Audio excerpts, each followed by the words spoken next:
So today we play NASCAR 25 Inside door.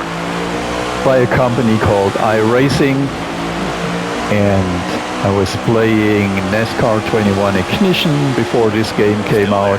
As we all know, NASCAR 21 Ignition had a lot of issues. For instance, the frame rate drops were pretty horrible. Outside.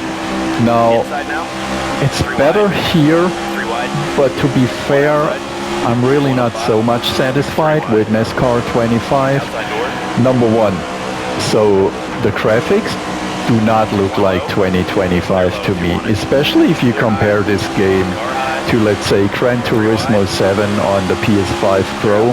So we play it on the PS5 Pro here. Now just look to the right where we have the security fence, and sometimes you see that the shadow, it just pops in, especially if you look on the high banked corner.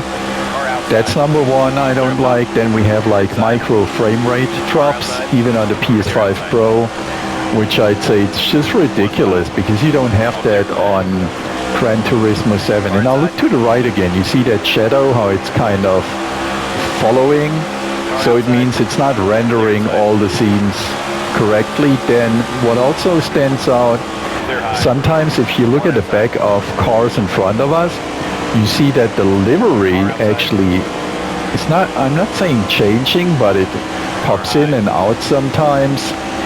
Then we also have some glitches. For instance, if you go into an emergency exit where these pace cars are standing, your car just dips into the grass and kind of sinks like a ship in the grass.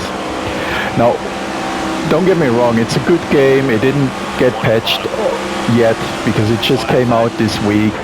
But to me, just the graphical presentation, it's pretty poor to me. Like, if you compare it to, let's say, Gran Turismo 7, for instance. So, and this game is based on the Unreal 5 engine, so it should have a lot of potential since the game engine underneath the game is actually a pretty good one, a decent one.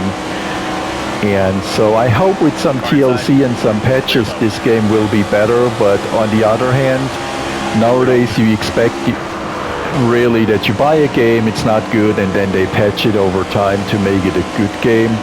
It's just a shame that they cannot bring out a game which is good from the get-go and that you always have to wait for a patch.